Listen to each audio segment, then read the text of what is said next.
दोस्तों नमस्कार, मेरा नाम डीके रॉय है और आज मैं फिर आप लोगों के सामने हाजिर हूँ सीसीएनए के स्पैनिंग ट्री के लैब को लेकर। स्पैनिंग ट्री सीसीएनए प्रिपरेशंस में बड़ा ही इम्पोर्टेंट टॉपिक होता है दोस्तों। जब भी आपको सीसीएनए का प्रिपरेशंस करना है तो स्पैनिंग ट्री कंसेप्ट वे में यदि आप सोचें तो एक बहुत बड़ा टॉपिक है। हालांकि लैब में उसके महज 4-6 कमांड आपको एग्जीक्यूट करने होते हैं और लैब आप उसका कर सकते हैं, तो लैब उसमें बहुत बड़ी नहीं होती है, बट उनको समझना कि स्पैनिंग ट्री प्रोटोकॉल एग्जैक्टली काम कैसे करता है, उसका फंक्शंस कैसे होते हैं, ये बड़ा इंपॉर्टेंट है। और स्पैनिंग ट्री प्रोटोकॉल के साथ में आप मल्टीपल विलेन को जब एग्जीक्यूट करते हैं तो हम लोगों के पास स्पैनिंग ट्री में पार विलेन स्पैनिंग ट्री का भी ऑप्शंस है, तो इनको देखना है। विलेन ट्रंकिंग प्रोटोकॉल भी हम यूज कर सकते हैं विलेन को एडवर्टाइज करने के लिए, तो ये तीसरे पक्ष हो गए। तो ये मैं कंप्लीट आप लोगों को आज लैब दिखाऊंगा स्विचिंग के एस्पेक्ट से। यदि आप सोचते हैं तो स्पैनिंग ट्री सबसे पहले डिफाइन करने जा रहा हूँ, इसके बाद विलेन आएंगे, वीटीपी आएंगे। लेयर 2 स्विच हम सबसे पहले यूज करने जा रहे हैं, इसके बाद में लेयर 3 स्विच भी यूज करूंगा। तो ये ओवरऑल आज का हमारा इस particular CCNA quick lab series के जो एजेंडा है, उनके बाद को मैंने आपके सामने बताया। 200 301 जो न्यू सीसीएनए कैरिकुलम है उसके अकॉर्डिंग हम लोग सारी चीज़ों को आपको प्रिपरेशंस दिखाने जा रहे हैं। तो बिना देरी किए हुए सीधे स्क्रीन पर हम लोग पैकेट ट्रेसर्स को लॉन्च करते हैं और स्टार्ट करते हैं आज का। बड़ा मज़ा आने वाला है, पूरी वीडियो देखें, सीखने को मिलेगी नई नई चीज़ें इसमें। तो सीधा मैं अपने कंप्यूटर स्क्रीन पर पैकेट ट्रेसर्स को लॉन्च कर रहा हूँ। पैकेट ट्रेसर्स के मैं जिस वर्जन्स को यूज कर रहा हूँ वो 7.3.1 है। आप कोई भी वर्जन यूज कर लेना, देयर इज नो प्रॉब्लम। तो करना क्या है, सबसे पहले हम लोगों को कुछ स्विचेस लेने हैं। मैं यहाँ पर सीधे आ गया डिवाइस में, 2960 स्विच आप देख पा रहे होंगे। आपको यहाँ से क्लिक करके ले लेने हैं, बार बार नहीं लेना पड़े, आप कंट्रोल प्रेस कर दो, एक साथ में ही मल्टीपल स्विचेस आप क्लिक करते जाओगे, नीचे आपका आ जाएगा। ठीक है, तो मैंने 4 स्विच यहाँ पर ले लिए। ये वाले स्विच को मैं नाम डाल देता हूँ डिस्ट्रीब्यूशन लेयर स्विच 1, तो मैंने सिंपल नाम डाला DSW1। इसके बाद इसको मैं डाल रहा हूँ डिस्ट्रीब्यूशन लेयर स्विच 2 और इनकी मैं नाम डाल रहा हूँ एक्सेस लेयर स्विच 1 और इसका मैं नाम डाल रहा हूँ एक्सेस लेयर स्विच 2। ये डिस्ट्रीब्यूशन लेयर क्या है, एक्सेस लेयर क्या है, इसके बारे में हम लोग बाद में बात करते हैं। आज के ही इस सेशन में आपको मिल जाएगा। सिस्को के 3 लेयर हायरार्ची के कंसेप्ट में आते हैं, किस तरह से काम करते हैं मैं आपको बताऊंगा। अभी क्या करना है, स्विच टू स्विच कनेक्ट करने के लिए क्रॉसओवर केबल में ले रहा हूँ और मेरे पास यहाँ पर जितने अवेलेबल पोर्ट हैं उसके थ्रू मैं इसको कनेक्ट कर दे रहा हूँ। लाइक मैं गीगाबिट 1 से इनको कनेक्ट कर दिया और गीगाबिट 2 से मैंने इनके 2 को कनेक्ट कर दे रहा हूँ और यहाँ से हम इनको कनेक्ट कर दे रहे हैं। राइट, कोई भी पोर्ट से कनेक्ट किया जा सकता है, कोई प्रॉब्लम नहीं है। तो मैंने 4 स्विच को ले लिया। अब मैं यहाँ पर क्या करने वाला हूँ, कुछ एंड यूजर को मैं इसमें कनेक्ट करने वाला हूँ।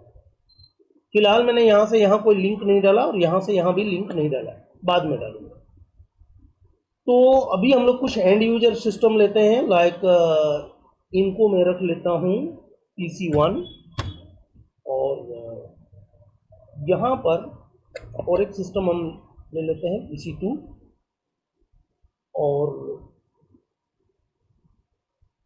इन दोनों को हम कनेक्ट कर देते हैं। तो फास्ट इथरनेट पोर्ट से आपको कनेक्ट कर लेने हैं अपने एंड यूजर को। मैं कॉमन एक सिंगल लोकल एरिया नेटवर्क में रख रहा हूं, तो कोई भी सीरीज के आप आईपी एड्रेस यहां पर दे सकते हैं। मैं आप लोगों को समझने के लिए इजी तरीके का एक आईपी एड्रेस डाल दे रहा हूं, 192.168.1.1/24 डाल दे रहा हूं और इसमें मैं आईपी एड्रेस डाल दूंगा 1.2। बहुत ही सिंपल है। Class C as usual regularly हम लोग यूज करते हैं स्मॉल साइज नेटवर्क में। ओके, अब इसमें दिक्कत क्या है, इस चीज़ को हम लोग समझते हैं।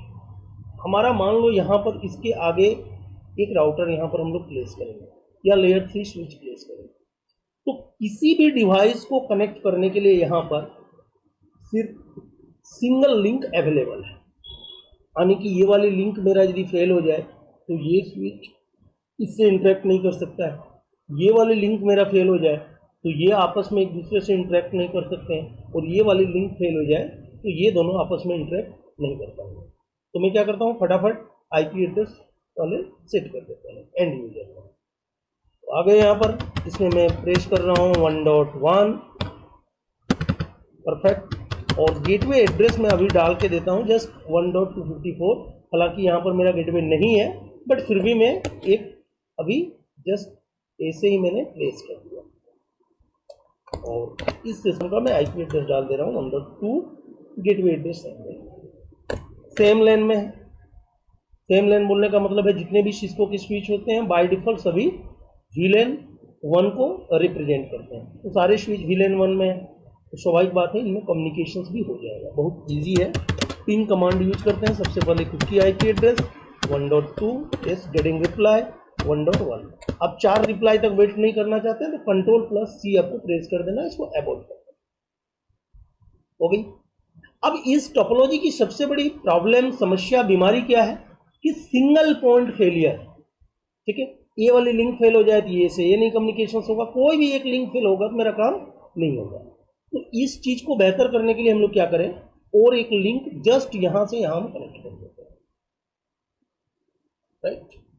अब मेरे पास क्या हो गए, रिडंडेंट लिंक हो गए। इस तरह का रिडंडेंट, PC2 को PC1 से कम्युनिकेट करना है तो यहां से होते हुए इस स्विच के पास आ सकते हैं।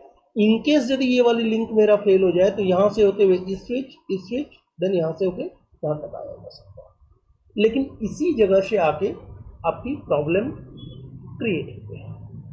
हम सभी लोग जानते हैं लैन में बहुत तरह के अलग अलग ब्रॉडकास्ट होते हैं। सपोज 1.1 जब 1.2 को कम्युनिकेट करते हैं तो मैं जस्ट उनका IP एड्रेस मेंशन करता हूं, तो 1.2 जिस PC में है उनके एसोसिएट मैक एड्रेस क्या है ये आपके सिस्टम को नहीं पता होता है, तो आपके सिस्टम क्या करते हैं, एक ARP के ब्रॉडकास्ट सेंड करते हैं, hello everyone who has 192.168.1.2 and what is your MAC address. तो ये जो चीजें हैं इससे क्या हो रही है कि आपके स्विच के पास एक ब्रॉडकास्ट फ्रेम आया, आपके स्विच क्या कर रहे हैं, जिस पोर्ट से उन्होंने रिसीव किया वहां को छोड़ के बाद बाकी सारे लिंकों को फॉरवर्ड कर देंगे। उदाहरण के लिए PC1 ने एक ब्रॉडकास्ट किया, यहां से चले आए इस स्विच के पास, इन्होंने इस FA0/1 पोर्ट को छोड़ के Gigabit 0/2 से भेज दिया इस स्विच को, यहां से Gigabit 0/1 होते हुए आ गए इस स्विच में, यहां से आ गए यहां से आएंगे इसमें, और यहां से फिर रिटर्न आ जाएंगे आपके यहाँ पर।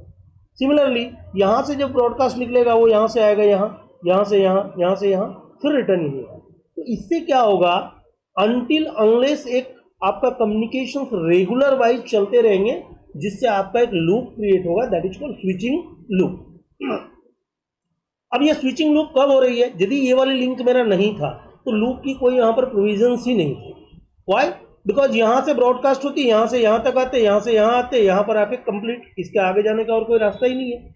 लेकिन जैसे ही आपने रिडंडेंट लिंक का एडवांटेज लेना चाहा, उसके साथ में एक समस्या भी आपके साथ में हाजिर हो गया जिसको हम लोग बोल रहे हैं स्विचिंग लूप। इस लूप को प्रिवेंट करने के लिए, इस लूप फ्री नेटवर्क को चलाने के लिए आपको एक प्रोटोकॉल की हेल्प लगता है जिसका नाम है स्पैनिंग ट्री प्रोटोकॉल, और शॉर्ट में हम लोग STP बोलते हैं। STP के अलग अलग वर्जन्स मार्केट में लॉन्च हो चुके हैं। फिलहाल हम अपनी स्विच में जो यूज करते हैं उसमें spanning tree protocol, rapid spanning tree protocol, for VLAN spanning tree protocol, ठीक है। ये अलग अलग स्पैनिंग ट्री के वर्जन्स में इतना डिफरेंसेस है, आपको एकदम इजी लैंग्वेज में मैं बताऊं तो पहले वर्जन्स में जो उनके फीचर्स थे, जब एडवांस वर्जन्स आ गए तो उनकी जो एक दूसरे से कम्युनिकेशंस कराने का जो एल्गोरिदम है, एक दूसरे के साथ जो उनके डेटा को सिंक्रोनाइज करने का तरीका है, उनको कहीं ना कहीं इन्हेंस किया गया है, बेटर किया गया है। इसके लिए आपको थ्योरी पढ़ लेनी चाहिए, और अलग से मैं स्पैनिंग ट्री का थ्योरी भी लेक्चर बनाऊंगा, वहां पर आपको दिख जाएगा। यहां मैं समराइज में बात करता हूं। तो अभी होना क्या है कि स्पैनिंग ट्री प्रोटोकॉल जैसे ही इनेबल हो जाएगा, वो क्या करेंगे, आपके जितने भी अवेलेबल लिंक हैं उनमें से एक ही लिंक को वो एक्टिव रखेंगे, बाद में सारे लिंक को डिसेबल कर देंगे। तो आप बोलोगे सर आपके पास तो टोटल लिंक ही 2 है, तो डेफिनेटली यदि 2 है तो एक लिंक मेरा ओपन रहेगा, दूसरा लिंक मेरा डाउन हो जाएगा। लेकिन यदि मैं तीसरा चौथा पांचवां लिंक भी इसमें ले आऊं तब भी एक लिंक ही आपका ऑन रहेगा, सारे लिंक ऑन नहीं रहेंगे। ठीक है, क्यों? क्योंकि आपके जैसे ही एक से ज्यादा लिंक एक डेस्टिनेशन तक पहुंचने के लिए होंगे तो वहां से क्या हो गया, आपकी फ्रेम रिटर्न आ जाएगी, कोई ब्रॉडकास्ट या मल्टीकास्ट फ्रेम होगा तो इससे लूप क्रिएट होगी।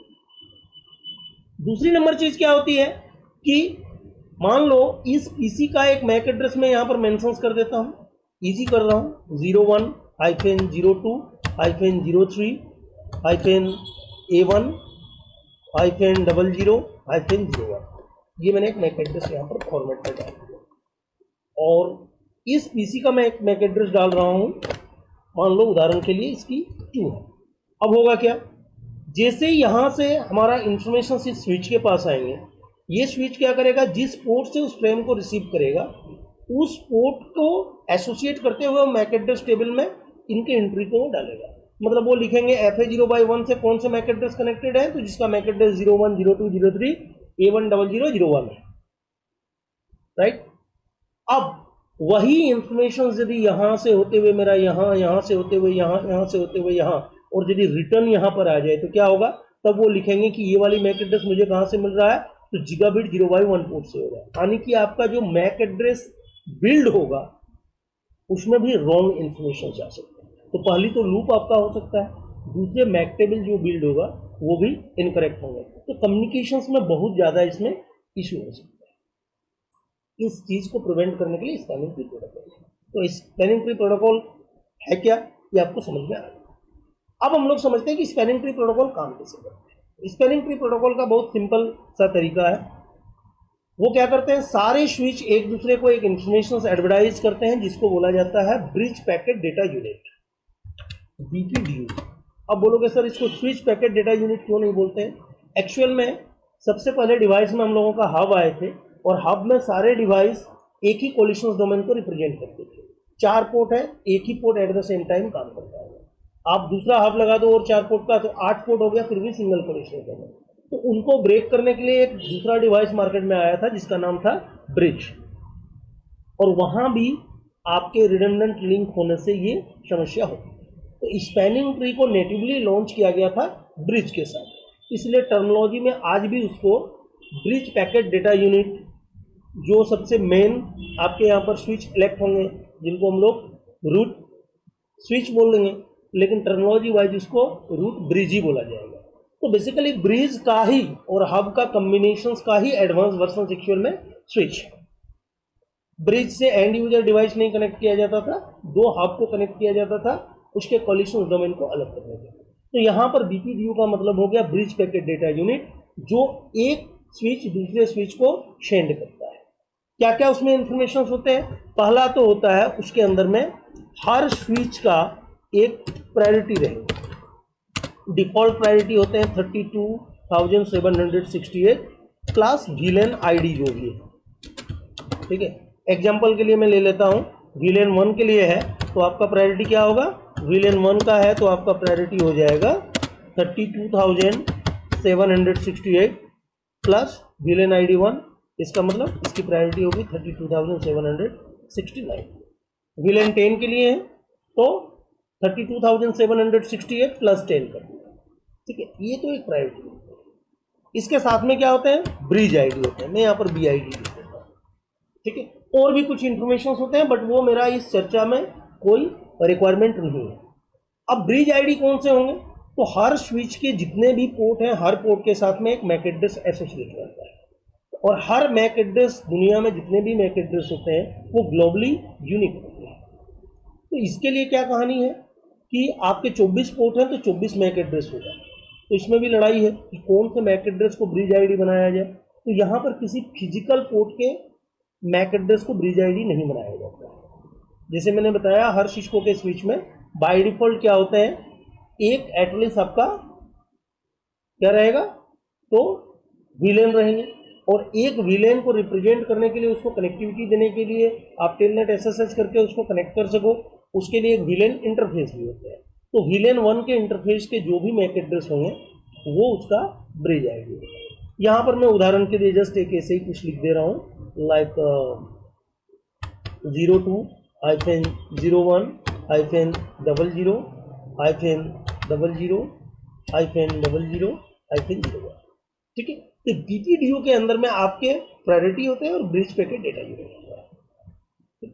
अब ये जो ब्रिज पैकेट डेटा यूनिट है इसके अंदर में प्रायोरिटी आ गया, ब्रिज आईडी आ गई। इससे एक्चुअल में होना क्या है, ये जितने भी स्विच हैं इनमें से सबसे सारे स्विच के अंदर में एक इलेक्शंस कंडक्ट होगा, जिस इलेक्शंस में एक स्विच को as a main switch, as a root switch उसको इलेक्ट किया जाएगा। उसको टर्मिनोलॉजी वाइज हम लोग रूट ब्रिज कहेंगे। अब चारों स्विच में से रूट ब्रिज कौन होंगे, ये डिपेंड करता है किसकी प्रायोरिटी सबसे लोएस्ट है। बाय डिफॉल्ट मैंने बताया सभी स्विच के प्रायोरिटी 32,768 होते हैं और सभी VLAN 1 को ही रिप्रेजेंट कर रहे हैं, तो स्वाभाविक बात है सबकी प्रायोरिटी जो होगा वो टाई हो जाएगा, यानी कि 32,769 सबकी होगी। तो उस केस में कौन से स्विच रूट ब्रिज बनेंगे इसका डिसीजन आएगा किससे, ब्रिज आईडी से। दो टीमों के बीच में मैच हो, पहला टीम 3 गोल दाग दे और दूसरा टीम भी 3 गोल दाग दे, तो नतीजा कैसे निकलेगा। नतीजा के लिए आपको क्या कराना पड़ेगा, टाई ब्रेकर कराना पड़ेगा। क्रिकेट है, दो एक टीम ने 350 दूसरे ने भी 350, क्या करना पड़ेगा, सुपर ओवर चाहिए। युवराज सिंह जैसे लोग आएंगे 6 छक्के मार के जिता दिया जाएगा, हालांकि वो सुपर ओवर में नहीं रहा लाइक। यानी कि जब आपका निर्णायक प्रायोरिटी से नहीं हो तो डिसीजन किससे आएंगे, ब्रिज आईडी से। तो ओवरऑल यही इसका कंसेप्ट है। तो ये समझने के लिए मैंने यहाँ पर आपको डाल दिया कि BPDU के अंदर में क्या क्या और भी इंफॉर्मेशन होते हैं, बट वो आपके अभी फिलहाल काम के नहीं है, इसलिए मैं उसको डिस्कस भी नहीं कर रहा। एक तो प्रायोरिटी, दूसरा ब्रिज आईडी, ये आपको समझना है। तो हम लोग क्या करते हैं, फटाफट हर स्विच का ब्रिज आईडी क्या है और ये क्या है, ये आपको मैं पहले वेरीफाई करके दिखाता हूँ। इस स्विच में आते हैं, CLI ओपन करते हैं, यहाँ पर हम लोग एनेबल कमांड चलाएंगे और कमांड देंगे शो इंटरफेस VLAN 1। अब बोलोगे सर VLAN 1 आप क्यों आ गए, इसकी मैक एड्रेस को मुझे यहाँ से कॉपी करना है और मुझे देखना है कि जो मैंने बताया वो एग्जैक्ट वैसा ही है कि कुछ अलग है, तो मैंने इसके मैक एड्रेस को ले लिया। अब हम लोग यहाँ दूसरा कमांड चलाएंगे, शो स्पैनिंग ट्री। अब बोलोगे सर स्पैनिंग ट्री तो आपने तो कुछ किया ही नहीं, एक्चुअल में spanning tree protocol by default Cisco के सारे स्विच में एनेबल होते हैं। अब देखो प्रायोरिटी क्या है, 32,769, 768 प्रायोरिटी होते हैं, प्लस ये किस VLAN को रिप्रेजेंट कर रहे हैं, तो VLAN 1 को, 69 होगी। और हर स्विच का क्या होते हैं, आपका एक एड्रेस होगा जिसको मैंने ब्रिज आईडी बताया, तो ये इसकी ब्रिज आईडी है, इनको कॉपी कर लो, और ये इसकी प्रायोरिटी है। अब जो रूट बना हुआ है उसकी भी प्रायोरिटी सेम है, हालांकि इसकी ब्रिज एड्रेस जो है वो अलग है। अभी हम लोगों को क्या करना है, इसको पहले यहाँ हम कॉपी करके डालते हैं। अब देखो जो VLAN 1 इंटरफेस के मैक एड्रेस है वही आपका ब्रिज आईडी दिखा रहा है। हालांकि ये चीज आपको समझने के लिए मैंने बताया कि VLAN 1 के इंटरफेस के मैक एड्रेस को ही ब्रिज आईडी बनाया जाता है।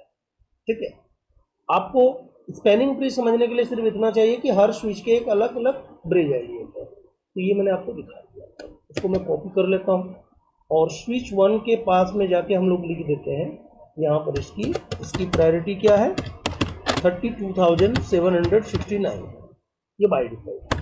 और इसकी ब्रिज आईडी क्या है, तो इनके ब्रिज आईडी है ये।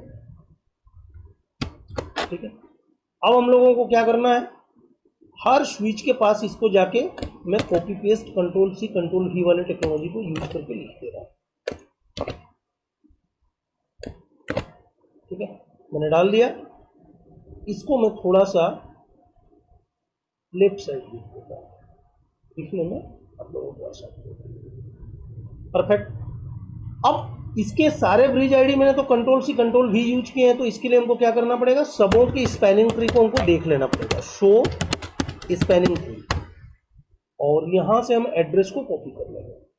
इस एड्रेस को कॉपी करने का सिर्फ इतना मतलब है कि आपको जब हम समझाएंगे तो ये बहुत हेल्पफुल होने जा रहा है, राइट। अब हम लोग इस स्विच में आते हैं, यहां भी हम लोग एनेबल कमांड चलाएंगे, शो स्पैनिंग ट्री, परफेक्ट।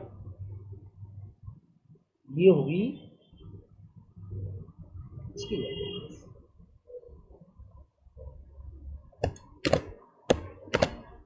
ठीक है, चेंज हो गया। अब लास्ट वाले स्विच में यहाँ भी हम लोग कमांड चलाएंगे, शो स्पैनिंग ट्री। टैब मार लेना, कमांड ले लेगा। हालांकि आपको पूरी कमांड आना चाहिए।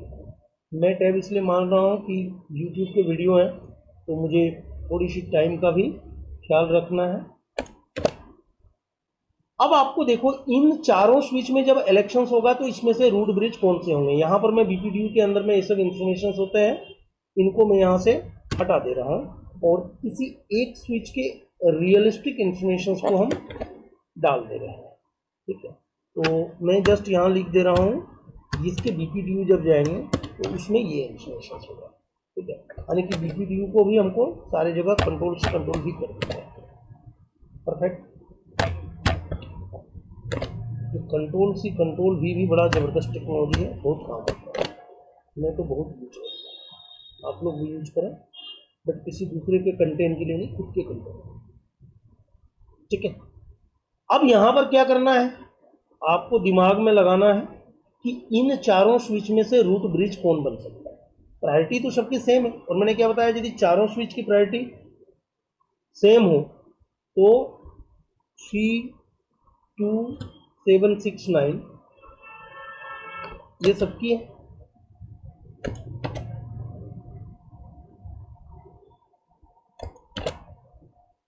इसको मैं थोड़ा सा करेक्ट कर दे रहा हूँ, मैंने एक्चुअल में 7 नहीं डाला रहा। तो अब देखो, इनमें चारों में आपको कंपेयर करने हैं उनके ब्रिज आईडी लोएस्ट किसके है। इसके क्या है, 000B। बी का मतलब क्या हो गया, ए का मतलब 10 होता है, राइट, बी का मतलब 11। इसके कितना है, 003। ये तो तीसरे डिजिट में ही पिछड़ गया, क्योंकि इसके तीसरे डिजिट तक 0 है, इसका 3 है, तो ये तो बड़ा है। इसका है 000B और इसका है 0001, यानी इन चारों में सबसे लोएस्ट ये वाले ब्रिज आईडी। तो सबकी प्रायोरिटी चूंकि सेम है, डिसीजन ब्रिज आईडी से हो रहा है, इसलिए ये वाले स्विच आपका इलेक्ट होंगे as a root bridge. This is called root bridge. जो वाले स्विच रूट ब्रिज बनेंगे उनके सारे पोर्ट को बोला जाएगा डेजिग्नेटेड पोर्ट। ठीक है, और स्टेटस क्या होगा, फॉरवर्ड। मैं डेजिग्नेटेड पोर्ट को शॉर्ट में यहाँ पर डीपी पोर्ट लिख रहा हूँ। तो इनके दोनों ही पोर्ट क्या बन गए, ये वाली और ये वाली दोनों ही डेजिग्नेटेड पोर्ट हो गए। और ये बाद बाकी जितने स्विच बचे, ये आपका कौन सा हो गया, this all are the non root bridge, right. ये भी होगा आपका non root bridge, non root bridge, और ये भी होंगे नॉन रूट ब्रिज, और ये भी होंगे नॉन रूट ब्रिज। किसी भी जगह लिख देता हूँ। अब जितने भी नॉन रूट ब्रिज स्विच होंगे वो सारे स्विच क्या करेंगे, एक मेन पोर्ट को उनको सेलेक्ट करना है जिससे वो रूट ब्रिज को कम्युनिकेट कर सके। तो एक्चुअल में ये डिसीजंस कैसे होते हैं, ये होते हैं पोर्ट के कॉस्ट के अकॉर्डिंग। गीगाबिट यदि आपका पोर्ट है तो उसकी जो कॉस्ट होता है वो स्पैनिंग ट्री में बाय डिफॉल्ट होते हैं 4, और फास्ट इथरनेट की जो कॉस्ट होती है वो होते हैं 90।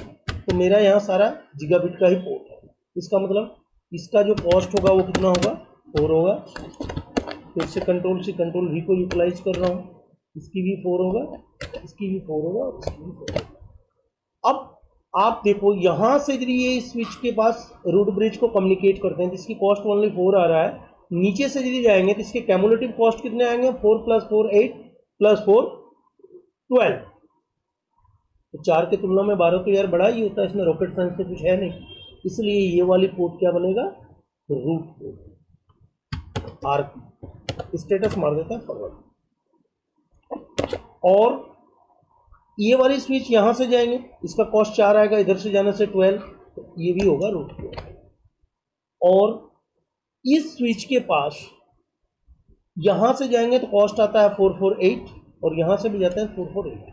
यहां पर मामला बड़ा गंभीर है, मैंने इसलिए जानबूझ के इस तरह का ढक दिया।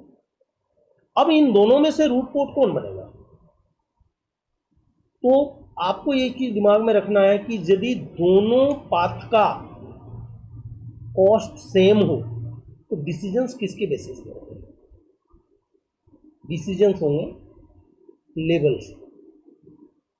और यदि दोनों एक ही स्विच से दो लिंक कनेक्टेड हो तो होंगे उसके किस नेबर से, पहले पहले तो ये देखा जाएगा कि भाई उसका नेबर आईडी क्या है, और उसके बाद यदि नेबर आईडी भी आपका मान लो दोनों एक ही स्विच से कनेक्टेड हो तो उसका डिसीजन किससे आएगा, लेवल से आएगा। तो मेरा बात यहाँ लेवल तक नहीं जाएगा, क्यों? क्योंकि मेरा ये अलग स्विच से कनेक्टेड है, ये अलग स्विच से कनेक्टेड। ये यहाँ से यदि दो लिंक इससे होता तो इसकी जो नेबर आईडी होता वो तो इनके सेम हो जाता, क्योंकि यही वाली उसकी ब्रिज आईडी है। इसके ब्रिज आईडी को मैं इसके नेबर आईडी में बोल रहा हूँ, ठीक है। तो यहाँ पर मेरा ये अलग है, ये अलग है, यानी कि दोनों का ब्रिज आईडी ही अलग है। तो दोनों का ब्रिज आईडी को हम देखते हैं क्या है, 000B BEB5, 000B BEB5, ठीक है, B62626। इसमें लगता है कंट्रोल C कंट्रोल V वाला ही चीज रह गया है, तो यहाँ से हम लोग फिर से इसको कॉपी कर लेते हैं।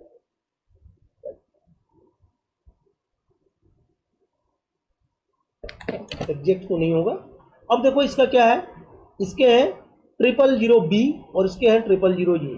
तो इन दोनों में लोएस्ट ब्रिज आईडी किसका है, इस स्विच की, इसलिए क्योंकि इसके आईडी लोएस्ट है तो इनको वो रूट पोर्ट सेलेक्ट कर रहा है। यदि कॉस्ट हमारा कम बेसी होता तो उसके बेसिस पर डिसीजन होता, बट यहाँ क्या हो रहा है, यहाँ का कॉस्ट 448, नीचे से भी जाओ तो 448, बट यहाँ से यदि वो जाते हैं तो वो सेम कॉस्ट, नीचे से भी जाते हैं तो सेम कॉस्ट। तो डिसीजन किससे होगा, जो नेबरिंग स्विच है उनके ब्रिज आईडी किसके लोएस्ट है, और यदि वो भी सेम आपका हो जाए तो फिर किसके बेसिस पर होगा, उसके लेवल के बेसिस पर, ठीक है। तो लेवल तक यहाँ हमारा बात नहीं जा रहा है क्योंकि हमारा दो अलग अलग स्विच है, तो इसलिए ये वाली पोर्ट भी बन जाएगी और स्टेटस होगा फॉरवर्ड। तो अब देखो ये दोनों डेजिग्नेटेड पोर्ट, ये बन गई रूट पोर्ट, ये भी ब्लॉक नहीं हो सकता है, ये बन गया रूट पोर्ट, ठीक है। तो ये यदि रूट बन गया तो इस साइड स्वाभाविक है हमारा क्या बनेगा, ये वाली पोर्ट मेरा डेजिग्नेटेड पोर्ट ही बनेगा, बिकॉज क्योंकि ये रूट पोर्ट है, यहाँ से इनको डेटा सेंड करना है तो ये इनको डेजिग्नेटेड पोर्ट रखना पड़ेगा, अदरवाइज वो कम्युनिकेट नहीं कर सकते। तो अब लड़ाई कहाँ पर आके बच गई, ये नीचे जो हमारा डिवाइस है और ये दोनों को, तो नीचे वाले को डिवाइस को इससे कोई मतलब ही नहीं है। तो जितने भी एंड यूजर कनेक्टेड डिवाइस होते हैं उन सारे का जो पोर्ट होगा वो डेजिग्नेटेड पोर्ट में होगा। डेजिग्नेटेड पोर्ट का मतलब हो गया स्टेटस फॉरवर्ड, तो ये भी हो जाएगा हमारा डीपी और स्टेटस फॉरवर्ड, और ये भी हो जाएंगे डीपी, इसका भी स्टेटस फॉरवर्ड, ठीक है। अब ये परफेक्टली मेरा काम कर रहा है। अब लड़ाई सिर्फ इन दोनों में है कि भाई आपने मुझे ही क्यों ब्लॉक करके रखा हुआ है, रेड किया हुआ है, आप ग्रीन होके बैठे हुए। तो इन दोनों में फिर किससे आएगी, ब्रिज आईडी से ही बात आएगी। तो इसकी ब्रिज आईडी क्या है, 000B, और इसका है 003। तीसरे डिजिट में ही ये पिछड़ जा रहा है। इलेक्शंस में काउंटिंग होते हैं ना, 2 राउंड में ही पिछड़ गया, आगे देखने का कोई मतलब ही नहीं है, राइट। हालांकि इलेक्शन के बाद में भी लोग आगे निकल सकते हैं, यहाँ ऐसा कोई मुद्दा नहीं है। तो इनके ब्रिज आईडी हाईएस्ट है, इसके लोएस्ट है, तो जो वाली लोएस्ट है यहाँ पर उसी को कैलकुलेशंस में रखा जाता है, यानी ये हो जाएंगे डेजिग्नेटेड पोर्ट, स्टेटस होगा फॉरवर्ड। अब इसके अलावा जितने भी पोर्ट बचते हैं मिला जुला के तो एक ही पोर्ट बच रहा है, तो ये होगा आपका ALT और स्टेटस होंगे ब्लॉक। ALT का मतलब हो गया ऑल्टरनेटिव ब्लॉक, राइट। बट जैसे ही आपका इनकेस एक वाला पाथ यदि आपका डाउन हो जाए, ठीक है, ये वाली यदि पाथ या ये वाले पाथ डाउन हो जाए तो ये वाली लिंक ऑटोमेटिकली चालू हो जाती है। ये सबसे खूबसूरती है स्पैनर की, ठीक है। पहले हम लोग वेरीफाई करते हैं, फिर वो भी करके देखेंगे। तो सबसे पहले मैं दिखाता हूँ कि यही रूट ब्रिज है क्या नहीं, एज पर मेरा थ्योरी यही होना चाहिए। तो यहाँ से हम लोग आते हैं और कमांड चलाते हैं शो स्पैनिंग ट्री। जैसे ही आप ये चलाओगे नीचे देखो लिखा हुआ है रूट आईडी, मेरी इसकी प्रायोरिटी है 32,769 और मेरी खुद की स्विच की है सेम, तो दोनों का ही सेम है, और दोनों का जो ब्रिज आईडी है वो भी सेम है। वाई, बिकॉज दोनों मेरा सेम डिवाइस है, मेरा ही डिवाइस रूट ब्रिज बना हुआ है, ठीक है। नीचे लिखा हुआ भी है दिस ब्रिज इज रूट, और इनके दोनों पोर्ट क्या है, DESG डेजिग्नेटेड पोर्ट है, स्टेटस फॉरवर्ड है, और पोर्ट का कॉस्ट कितना है 448 का कॉस्ट, क्लियर। अब हम लोग आते हैं इस वाले स्विच में, इसमें देखना है इंटरफेस Gigabit 0x1 रूट है और ये डेजिग्नेटेड है, मिलाते हैं भाई। Enable show spanning tree. तो आप देखो उनके जो एड्रेस हैं उसी को ब्रिज आईडी में यहाँ पर दिखा रहा है, किसके रूट के आइडेंटिफिकेशन के अंदर। यानी ये वाले स्विच का जो ब्रिज आईडी है वही इसके लिए रूट आईडी है, ठीक है, और इसका कुछ अलग है।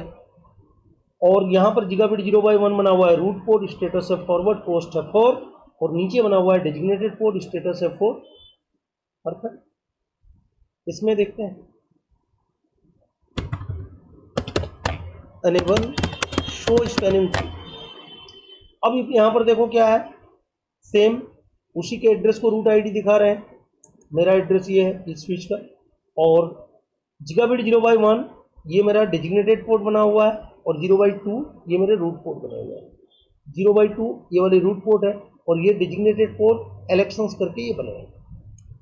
और नीचे जो एंड यूजर कनेक्टेड है, यानी कि जिगाबिट 0/1 एंड 2 के अलावा और एक मेरा पोर्ट है FA 0/1, वो है मेरा डेजिग्नेटेड पोर्ट। रूल क्या है मैंने बताया, जितना भी एंड यूजर होते हैं उनके सारे पोर्ट का स्टेटस फॉरवर्ड होता है। हालांकि इसकी कॉस्ट कितना दिखा रहा है, 90।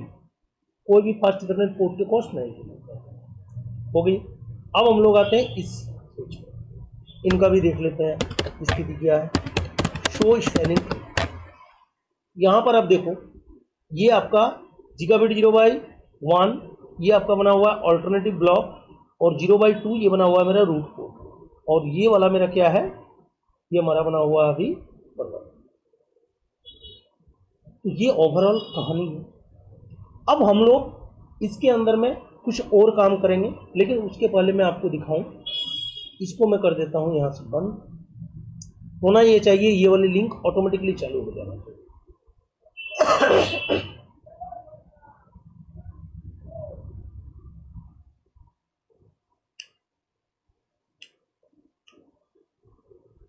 थोड़ा सा टाइम लगता है, थोड़ा आपको वेट करना है।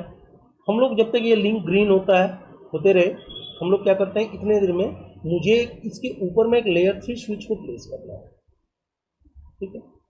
और यहाँ पर हम लोग स्विच में जाएंगे, और यहाँ से मैं 3560 या 50 कोई भी आप ले सकते हो, ठीक है। तो मैं 3560 को ही ले लूँगा, थोड़ा नया लग रहा है, राइट। अब देखो नीचे वाला पोर्ट मेरा ग्रीन हो चुका है, और अभी जिगाबिट 0/1 जो पोर्ट है, पहले जिगाबिट 0/1 मेरा क्या था, ऑल्टरनेटिव ब्लॉक। अब यही वाला पोर्ट मेरा डेजिग्नेटेड पोर्ट दिखाएंगे, सॉरी रूट पोर्ट दिखाएंगे, राइट। लेकिन जैसे ही फिर मैं इस लिंक को कनेक्ट कर दूंगा,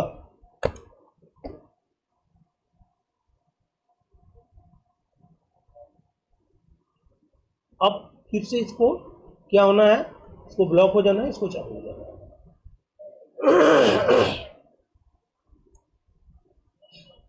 अच्छा, अब मैं क्या कर रहा हूँ, यहाँ पर एक लेयर 3 स्विच में लेके आ रहा हूँ, और लेयर 3 स्विच में हम लोग इसको कनेक्ट करने के लिए जिगाबिट पोर्ट को ही यूज कर लेते हैं, ठीक है। तो जिगाबिट पोर्ट को भी हम क्या करने वाले हैं, यहाँ से इसको हम कनेक्ट कर देंगे। इन दोनों का कनेक्शन मैंने हटा दिया, जिगाबिट 0/1 से इसको मैं कनेक्ट कर दे रहा हूँ, और इसके दूसरे जिगाबिट पोर्ट से इसको कनेक्ट कर रहा हूँ। आप बोलोगे सर यहाँ तो कनेक्शन चला गया, उसका भी कनेक्शन बना लेंगे। पहले हम लोग थोड़ी सी इसके माजरा को समझते हैं, इसकी कॉस्ट है 4, और इसकी भी जो कॉस्ट है वो है। अब देखो मेरे पास 5 स्विच अवेलेबल है, इन पांचों स्विच में सबसे पावरफुल स्विच मेरा कौन सा है, ये वाला लेयर 3 स्विच है, ठीक है। और इसके जो रैम, प्रोसेसर, मेमोरी की कैपेसिटी है वो भी ज़्यादा है। तो इसका मैं क्या करता हूँ, यहाँ पर कॉपी कर लेता हूँ। सबसे पहले शो स्पैनिंग ट्री, देखो पहले इसको नो करना है, then enable, then show spanning tree, ठीक। तो दिस ब्रिज इज रूट, ठीक है। ये क्यों रूट बन गया, क्योंकि इनके जो एड्रेस है वो इन सभी में सबसे लोएस्ट एड्रेस इसी के, ठीक है। यहाँ पर देखो 0001, 0001, 4239, यहाँ पर है 4266, तो इसलिए ये रूट बन गया। अब आप चाहते हो नहीं नहीं मुझे तो इसको मैनुअली ये करना है, इसके भरोसे मुझे नहीं रहना है, इनकेस यदि कोई दूसरा स्विच आ जाए उसके ब्रिज आईडी से लोएस्ट हो जाएगा तो वो रूट बन जाएगा। तो इसके लिए हम क्या कर सकते हैं, कमांड चला सकते हैं। ग्लोबल मोड में चलते हैं, स्पैनिंग ट्री, ठीक है। इसके बाद आप क्वेश्चन मार्क दो, यहाँ पर एक तो मोड कमांड आता है, ठीक है, कौन से मोड में चलाना चाहते हैं, पोर्ट फास्ट आता है, वीलेन आता है। तो अभी हम लोगों को जाना है वीलेन वाले में, स्पैनिंग ट्री वीलेन। और किस वीलेन के लिए आपको करना है, तो मुझे करना है वीलेन 1 के लिए। इसके बाद आपको क्वेश्चन यहाँ पर क्या पूछेगा, आप रूट बनाना चाहते हो, तो रूट बनाने से क्या होगा, इसकी जो प्रायोरिटी है 32,768, वहाँ से कमा के 24,000 समथिंग कर देना, ठीक है।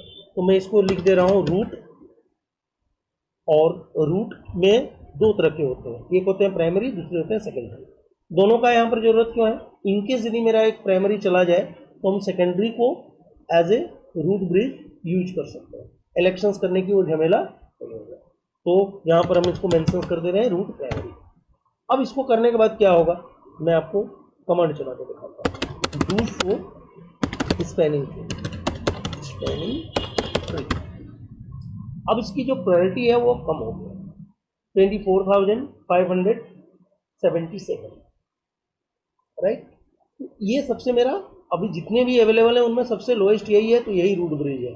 लेकिन मैं चाहता हूँ कि नहीं नहीं मुझे तो ये तो बाय डिफॉल्ट देंगे प्राइमरी, तो ये 24,576 तक ही आएगा, 24,576। और ये देखो 24,576 प्लस 1 यहाँ पर एडिशनली रेंज, मतलब वीलेन का आईडी को ऐड किया हुआ है। मैं चाहता हूँ नहीं मुझे तो इसको नहीं इसको बनाना है, हालांकि टेक्निकली ये लेयर 3 स्विच है, यही ज़्यादा बेहतर है, बट कोई कारण से मान लो इससे बेहतर स्विच मेरा ये हो सकता है, हालांकि मेरे डायग्राम के अकॉर्डिंग वो नहीं है, मैं चाहता हूँ इसको बनाना है। अब आप क्या करोगे, तो हम क्या कर सकते हैं, अल्टीमेटली प्राइमरी देने के बाद वो उन्होंने क्या किया, प्रायोरिटी को ही कमाया, हम डायरेक्टली प्रायोरिटी को कम करते हैं, स्पैनिंग ट्री वीलेन 1, और यहाँ डायरेक्टली दे देंगे प्रायोरिटी। प्रायोरिटी में आप क्या दे सकते हैं, 0 से लेकर इसके बीच का कोई भी नंबर दे सकते हैं। तो मैं एक काम करता हूँ, यहाँ पर कुछ भी एक नंबर डाल देंगे, लेगा नहीं लेगा, it must be increment by 4096। मान लो मैं यहाँ पर डाल दे रहा हूँ 1000, नहीं लेगा। ये क्या आपको पूछ रहे हैं कि भाई या तो आप 0 दो या तो 4096 दो, तो आप 0 दे देते हो, इसका मतलब क्या हुआ, अल्टीमेट, मतलब इससे नीचे तो किसी का होने का ही नहीं है। और इससे नीचे यदि किसी का फिर कर दिया जाए, मतलब इससे नीचे बोलने का मतलब है किसी और का भी यदि 0 कर दिया जाए, तो उस केस में भी क्या होगी, प्रायोरिटी टाई हो जाएगी। डिसीजन किससे निकलेगा, आपके ब्रिज आईडी से। तो मैं इसको फिलहाल कमा दे रहा हूँ और इसको डाल दे रहा हूँ 4096। अब क्या है भाई, जितने भी यहाँ पर स्विच अवेलेबल हैं उनमें से सबसे लोएस्ट इसकी प्रायोरिटी हो गया, यानी कि ये यहाँ का राजा है। वेरीफाई करके देखते हैं, डू शो, डू क्यों डाल रहा हूँ, क्योंकि मैं प्रिविलेज मोड में जाके कमांड नहीं चला रहा हूँ, इसलिए डू मैंने चला दिया। नाउ दिस ब्रिज इज, इनके सारे पोर्ट अभी डेजिग्नेटेड पोर्ट हैं, 2 तो फॉरवर्ड है और ये वाले लर्निंग स्टेटस में है, थोड़ी देर में ये भी आपका सही हो जाएगा। अब इन सब स्विच को क्या करना है भाई, रूट ब्रिज बनाना है। रूट ब्रिज तो ये बन गया, इनको रूट पोर्ट, ये वाले रूट पोर्ट होगा, ये रूट होगा, ये होगा, ये होगा, और इन दोनों में कौन सा होगा, इसका डिसीजन किसके अकॉर्डिंग होंगे, तो यहाँ पर कंपेयर होंगे, इसके ब्रिज आईडी इससे बड़े हैं और इसके छोटे हैं, ये हो जाएगा डेजिग्नेटेड, ये हो जाएगा ब्लॉक। ये इसकी ओवरऑल स्टोरी है। होपफुली आप लोगों को स्पैनिंग ट्री समझ में आ गई। अब मैं क्या करने जा रहा हूँ, मैं चाहता हूँ नहीं नहीं मुझे तो ये नहीं रखना था, जस्ट ट्रायल के लिए मैंने डाला। तो आपको क्या करना है, जो कमांड आपने डाले हैं इसके आगे जस्ट आपको चला देना है no, no spanning tree VLAN 1 priority. अब जैसे ही नो चला दोगे ये फिर वही रमता जोगी बहता पानी, अपने पुराने दिन में इसको वापस आना है। तो अभी 32769 है, बट होता है ना थोड़ी सी खुमार चढ़ा हुआ रहता है, अभी भी बोल रहा है मैं ही रूट ब्रिज हूँ, अरे भाई अब तू नीचे हो गया, अब वो जमाना हवा हो गया, अब थोड़ा टाइम लगेगा। अब ये चला गया, उसको पता चल गया कि भाई जो बैंक बैलेंस है चलो। अब हम लोग देखते हैं इसको, ये फिर से रूट ब्रिज बन चुका है, दिस ब्रिज। और यहाँ पर स्पैनिंग ट्री आपका बाय डिफॉल्ट एनेबल्ड है। आप इसके मोड वगैरह डिफाइंड करना चाहते हो तो कर सकते हो। कैसे कर सकते हो, तो उसके लिए एक कमांड आते हैं spanning tree mode. Question mark में कौन सा हो सकते हैं, पारविलेन स्पैनिंग ट्री हो सकते हैं और रैपिड पारविलेन स्पैनिंग ट्री हो सकते हैं। बाय डिफॉल्ट ये जो चलते हैं वो रैपिड स्पैनिंग ट्री यानी RSTP में चलते हैं, अभी STP किसी में भी नहीं रहता है। ठीक है, तो ये ओवरऑल इसकी स्टोरी है। अब हम लोगों को करना क्या है, इसके अलावा यहाँ पर और क्या कर सकते हैं, इसके अलावा हम लोग कर सकते हैं कि आप पोर्ट फास्ट वगैरह डिफाइन कर सकते हैं। पोर्ट फास्ट वाली ऑप्शन हम थोड़ी देर में आप लोगों को दिखाया जाएगा। अभी हम लोगों को सबसे पहला काम करना है, मुझे VLAN 1 में नहीं रखना है, मुझे अलग अलग VLAN बनाना है। मान लो मैं इसको बनाना चाहता हूँ VLAN 10 और इसको VLAN 20, तो मेरा क्या होगा, ये वाली हो जाएगी 10.1 और इसको मैं डाल दे रहा हूँ 20.1। अलग अलग नेटवर्क कर देते हैं 20.1। ठीक है, दो अलग अलग VLAN मैंने बना दिया। IP एड्रेस को भी हम चेंज कर देते हैं, यहाँ पर मैं कर दे रहा हूँ 10.1 और गेटवे एड्रेस हो जाएगा मेरा 10.54। गेटवे में हम लोग आइदर फर्स्ट IP देते हैं या तो लास्ट IP देते हैं, आप कोई भी दे सकते हो, नो प्रॉब्लम।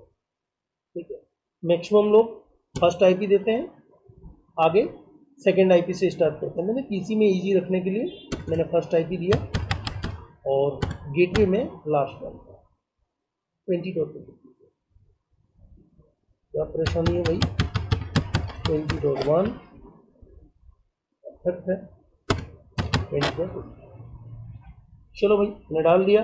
अब ये दो अलग अलग VLAN में इसमें बनाना चाहता हूँ, उसके अकॉर्डिंग में यहाँ पर ऊपर में एक काम करता हूँ, लिख भी देता हूँ कि ये मेरा VLAN 10 को रिप्रेजेंट कर रहा है और ये मेरी VLAN 20 को रिप्रेजेंट कर रहा है। और इसके मैक एड्रेस मैंने इसे ही डाला रहा समझाने के लिए, तो यहाँ पर मैक एड्रेस का मेरा फिलहाल और कोई काम नहीं है। आप यदि इसके मैक टेबल देखना चाहते हैं तो इसके लिए हम लोग क्या करते हैं, यहाँ से पहले आप इसका ओरिजिनल यदि आप मैक एड्रेस देखना चाहते हैं तो ipconfig/all कमांड आप चला दो, इसकी जो भी मैक एड्रेस होगा वो मिल जाएगा। तो यहाँ से कॉपी कर लेते हैं और इसके मैक टेबल में यही एंट्री होता है कि नहीं, उसको दिखाने के लिए हम डाल देंगे। ये मैंने यहाँ पर डाल दिया और इसमें आते हैं हम लोग,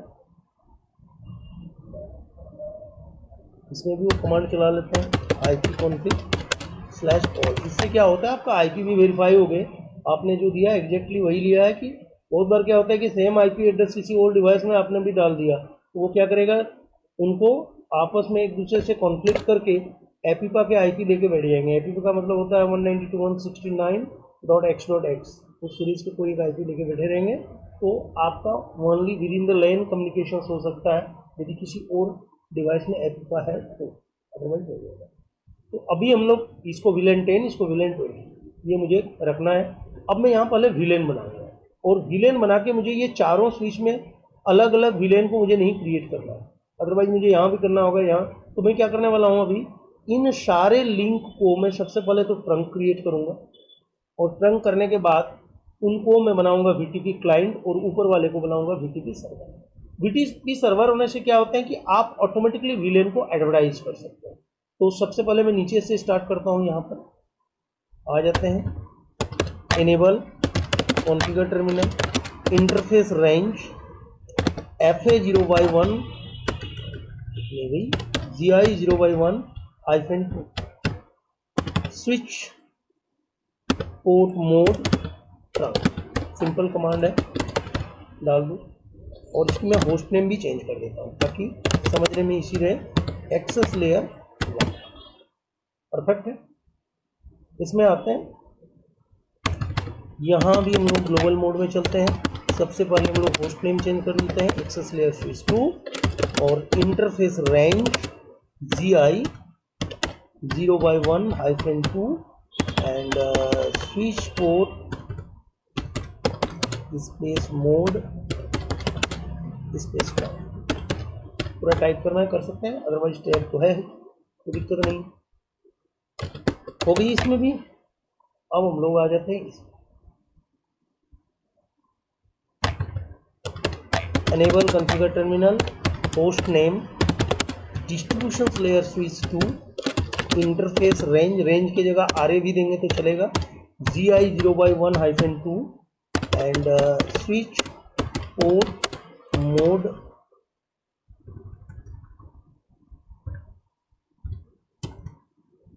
स्विच पोर्ट मोड ठीक है। अब हम लोग आ जाते हैं इसमें, इनको भी ट्रंक बना लेते हैं। ये मैं पूरी एक प्रोजेक्ट वाइज दिखा रहा हूँ कि पूरी चीज़ें एक साथ काम कैसे करता है, ठीक है। और एक एक करके दिखा रहा हूँ। आपको यदि वीलेन का आइडिया नहीं है, इसके पहले का मेरा वीडियो जो है उसको आप देखें, फिर आके इसको देखें। Interface range GI0x1-2 switch port mode trunk.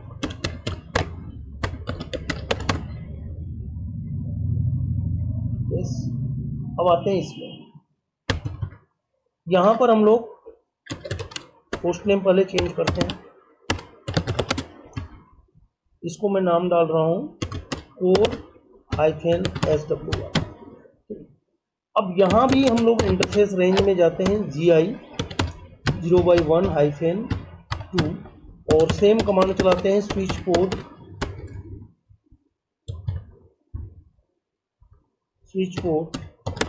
Mode. तो ये वाली कमांड यहाँ डायरेक्टली लेगा नहीं। क्यों नहीं लेंगे? एक्चुअल में जो रियल टाइम स्विच होते हैं या जो लेयर 3 स्विच होते हैं, वहाँ पर ट्रंक के लिए सबसे पहले आपको इनकैप्सुलेशन करना पड़ता है। या तो आपको स्विच के मोड को, जो डायनेमिक पोर्ट होते हैं उसके मोड को आपको ऑटो से डिजायर करना पड़ता है। दोनों तरह से कर सकते हैं। स्विच पोर्ट मोड ट्रंक दिए, नीचे एक एरर आ गया, encapsulation switch auto can not be configure as a trunk. तो इनके लिए क्या करना है, आपको इनकैप्सुलेशन मैनुअली कर देना है। इनकैप्सुलेशंस, ठीक है, इनकैप्सुलेशंस स्विच पोर्ट ट्रंक इनकैप्सुलेशंस.1। इनकैप्सुलेशंस के बाद क्वेश्चन मार्क दोगे, एक ही प्रोटोकॉल यहाँ अवेलेबल है, ज़्यादा कुछ आपके पास चॉइस नहीं है। इसके बाद आप कमांड चला लो स्विच पोर्ट मोड ट्रंक। ये हो सकता है। या तो आप क्या करो कि ऑटो से आप डिजायर कर दो। डिजायर करने का मतलब है कि भाई मैं खुद जैसा चाह रहा हूँ उस तरह से पोर्ट को बिहेव करना है। तो आप इस कमांड के ऑल्टरनेटिव क्या दे सकते हो वो मैं दिखा रहा हूँ। दोनों नहीं देना है, या तो आप ये दो या तो वो दो, चलेगा। तो मैं यहाँ डाल रहा हूँ स्विच पोर्ट मोड। ये होता है डायनेमिक, और डायनेमिक में दो तरह के मोड होते हैं। एक होता है ऑटो, वो ऑटोमेटिकली नेगोशिएट करते हैं, और दूसरा होता है डिजायरेबल। डिजायरेबल मतलब मेरे ख्वाबों की दुनिया है, मैं जैसे चाहूँ बसाऊँ, वो वाली बात है।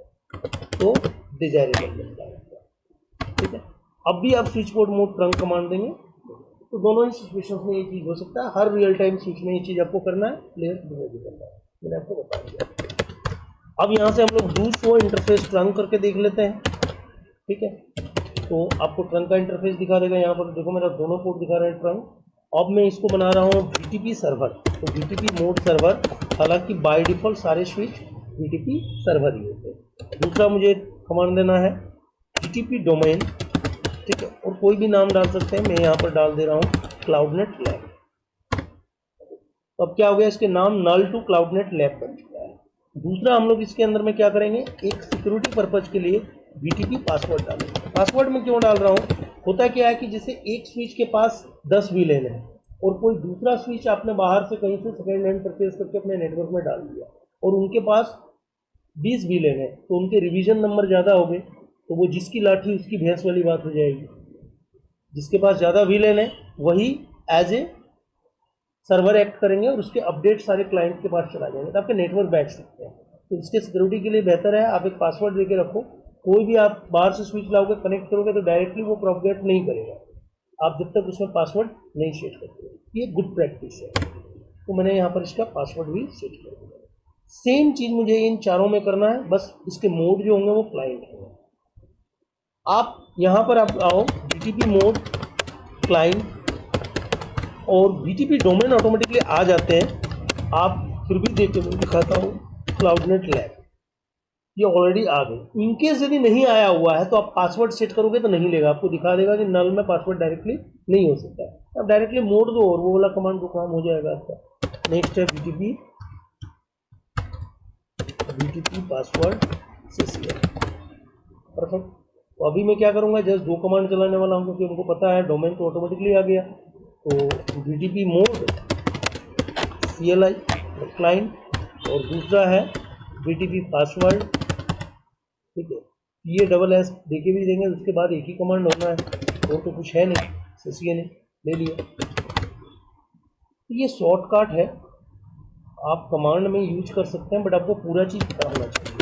बीटीपी मोड क्लाइंट, और टाइप करने का भी हैबिट होना चाहिए। हमेशा टैब मारोगे तो भी कमांड टाइप ही नहीं करते। बीटीपी पासवर्ड सिस्टम, तो मैं सारे तरह का कम्बिनेशन दिखा रहा हूँ। अब जैसे कोई यहाँ पे क्या दिखा रहा है, VTP password can not be set null domain, यानी कि इसके पास डोमेन का नाम एडवर्टाइज नहीं हुआ है। तो आपको क्या करना है, अभी बीटीपी के डोमेन नेम पहले आपको देने हैं, सेम नाम आपको देना है, यानी कि क्लाउडनेट लैब। ठीक है, अब आप पासवर्ड डाल दो, परफेक्ट है। तो जहाँ नहीं आया हुआ वहाँ आपको एरर आ जाएगा, तो आपको पता चल जाएगा, कोई प्रॉब्लम नहीं है। बीटीपी मोड क्लाइंट, और भी एक मोड होता है ट्रांसपेरेंट। ट्रांसपेरेंट मोड में क्या होता है कि वो खुद से बीटीपी के एडवर्टाइजमेंट को दूसरे स्विच को पास कर देते हैं, बट खुद वो कोई अपडेट नहीं लेते हैं। यानी बीटीपी के जो ट्रांसपेरेंट मोड होते हैं वो ना तो दूसरे के अपडेट को अपने टेबल में अपडेट करेंगे और ना ही अपना अपडेट किसी और को भेजेंगे। सिर्फ वो ट्रांसपेरेंट मतलब एक जगह का इंफॉर्मेशन दूसरे स्विच को पास कर देगा। मान लो स्विच 1 मेरा सर्वर है, स्विच 2 मेरा ट्रांसपेरेंट है, स्विच 3 मेरा क्लाइंट है। तो बीच वाले को मैंने ट्रांसपेरेंट क्योंकि प्लेस किए हैं, तो सर्वर का एडवर्टाइजमेंट को वो क्लाइंट तक पहुंचाने में हेल्प कर देंगे, बट वो खुद अपडेट नहीं करेंगे। यहाँ पर मेरा ट्रांसपेरेंट की कोई रिक्वायरमेंट नहीं है। देन बीटीपी मोड क्लाइंट, ठीक है। तो VTP mode client, then VTP password, ठीक है। यहाँ भी देखो वो अपडेट नहीं आया, तो बीटीपी का डोमेन हम लोग डाल देते हैं। गुड प्रैक्टिस ये है कि आप डोमेन को भी डालो, 3 ही कमांड डालना है और फिर आप पासवर्ड डालो। मुझे समझाना था इसलिए मैंने समझाने के लिए बताया। अब ये पूरी चीज़ें मेरी रेडी हो चुका है। वीलेन जो भी यहाँ क्रिएट करेंगे वो ऑटोमेटिकली यहाँ आ जाएगा। अभी हम देखते हैं यहाँ पर क्या वीलेन है, तो डू शो वीलेन, ब्रिप भी डाल सकते हैं। अभी देखो बाय डिफॉल्ट वीलेन 1 ही है। अब मैं क्या करूँगा, इसमें बीटीपी सर्वर में हम वीलेन क्रिएट करेंगे, वो ऑटोमेटिकली नीचे हमारा आ जाएगा। चलो भाई, यहाँ पर हम लोग बना देते हैं वीलेन 10 और नाम में डाल दे रहा हूँ मार्केटिंग। देन करता हूँ एग्जिट, वीलेन 20, नेम में डाल दे रहा हूँ 6, यस बड़ा लगा दो, राइट। देन डालता हूँ डू शो वीलेन, ओके। अब यहाँ पर मेरी कोई एंड यूजर नहीं है, तो मुझे इसको कोई कोड भी असाइन नहीं करने हैं। यहाँ पर हम लोग देख लेते हैं डू शो वीलेन यहाँ पर आया कि नहीं, डेफिनेटली आ चुके हैं। और नीचे जहाँ पर मेरा एंड यूजर है, यहाँ पर हम लोग जाके देखते हैं, तो यहाँ पर डू शो वीलेन, तो यहाँ भी देखो मेरा मार्केटिंग नेम सिर्फ आ चुका है। अब हम लोग क्या करने वाले हैं, इंटरफेस FA0/1 को हम लोग स्विच पोर्ट एक्सेस, या पहले मोड में डिफाइन कर दूं, switch port mode access, and दूसरा command switch port access VLAN 10, ये मैंने डाल दिया। बेहतर प्रैक्टिस ये है कि बाद बाकी पोर्ट जो आपके यूज नहीं हो रहे हैं आप उनको बंद कर दो, यानी कि 0/2 से लेकर मेरे जितने भी पोर्ट हैं, यानी मेरा 24 पोर्ट है, तो उनको हम क्या करेंगे, शट डाउन कर देंगे, ताकि कोई भी लोग इसमें कनेक्ट करे तो वो एक्सेस नहीं कर सके। आपको ज़रूरत होगी आप कर लो। तो मैंने इन सारे पोर्ट को, रिमेनिंग को बंद कर दिया। अब हम लोग आते हैं दूसरे में, इंटरफेस रेंज की रिक्वायरमेंट नहीं है, एक ही पोर्ट मुझे चाहिए। यहाँ पर हम लोग डालेंगे पहले स्विच पोर्ट मोड एक्सेस, दूसरा कमांड स्विच पोर्ट एक्सेस, इसको मैं डाल रहा हूँ वीलेन 20, परफेक्ट है। तो यहाँ पर अभी हम लोग वेरीफाई कर लें, डू शो वीलेन, ठीक है। तो वीलेन 10 में मेरी एक पोर्ट ऑलरेडी FA0/1 असाइन हो चुका है। अब आते हैं इसमें, यहाँ भी हम लोग करते हैं डू शो वीलेन, यहाँ भी एक पोर्ट। अब आपको क्या करना है, इसमें IP एड्रेस सेट करना है। आप मैनुअली IP सेट कर लो, आपको पता है। आप मैनुअली नहीं देना चाहते हो तो आप DHCP भी कर सकते हो लेयर 3 स्विच में, या आप राउटर यूज करोगे तो वहाँ पर। मेरे केस में यहाँ लेयर 3 स्विच है, मैं यहाँ पर DHCP यूज करके दिखाऊंगा।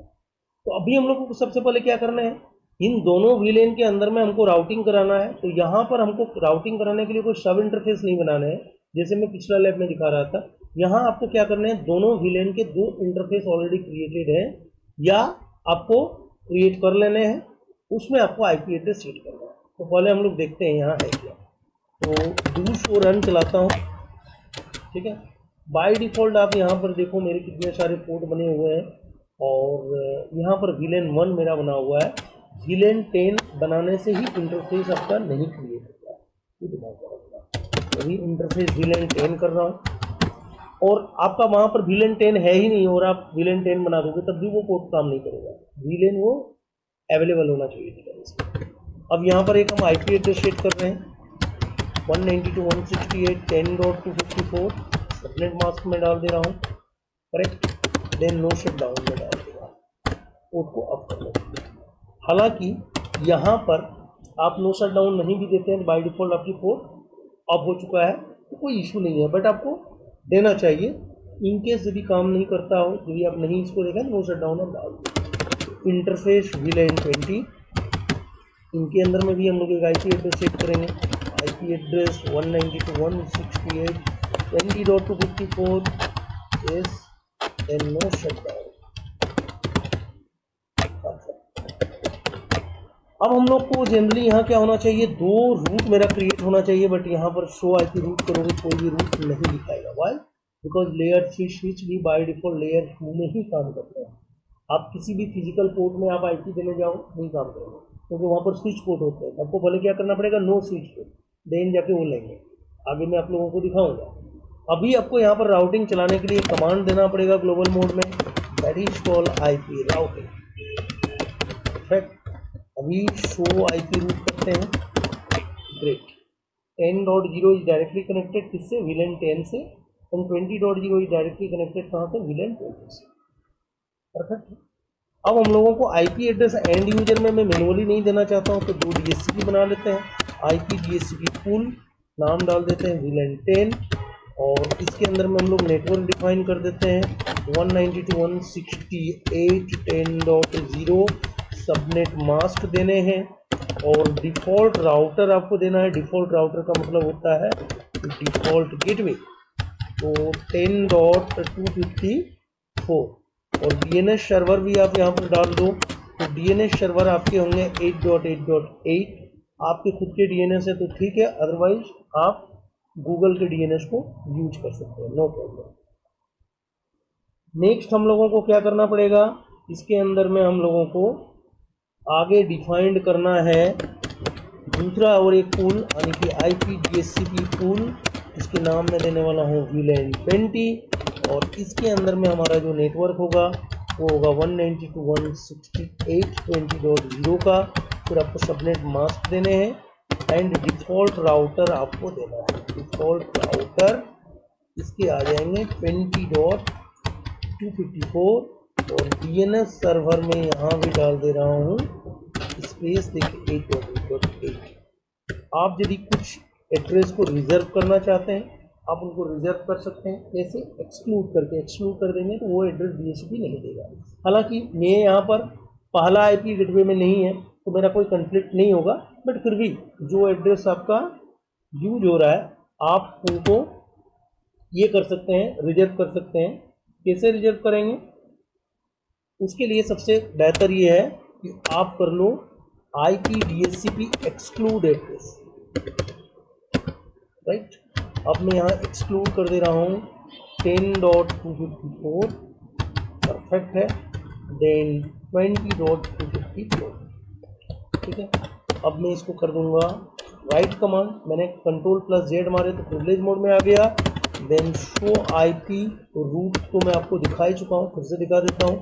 देन शो रन कमांड या रनिंग कन्फिग कुछ भी डाल सकते हैं, दोनों ही आपको रिजल्ट दिखा देगा। आईपी डीएचसीपी वीलेन 10 और 20 दोनों मेरा बन चुका है, और एक्सक्लूड मेरे जो गेटवे के एड्रेस थे मैंने कर दिए। हालांकि मेरा अभी एक एक डिवाइस है तो गेटवे तक बात जानी नहीं है, बट फिर भी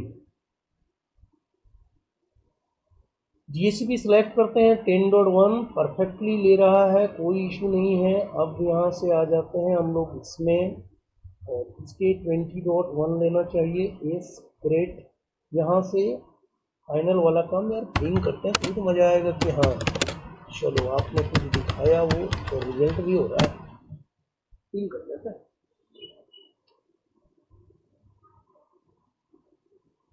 परफेक्टली TTL वैल्यू 127 आ रहे हैं, राउटर होके ही जा रहा है, बिलीव नहीं हो रहा तो ट्रेशर कमांड चला लो। ट्रेशर इसके थ्रू गया वाया 10.254 देंगे। इसमें भी बिलीव नहीं हो रहा है तो पैकेट ट्रेशर्स में तो सिमुलेशंस का भी ऑप्शन है, यहाँ एक पैकेट रखते हैं, एक यहाँ रखते हैं। राइट साइड मेरा एक्चुअल में फोटोग्राफ्स यहाँ पर आपको दिखाई देगा, इसके पीछे सिमुलेशंस होता है, इसको प्ले कर देना है। चलो यहाँ से गए स्विच, इससे जाएंगे दूसरे स्विच में, यहाँ से जाएंगे तीसरे स्विच में,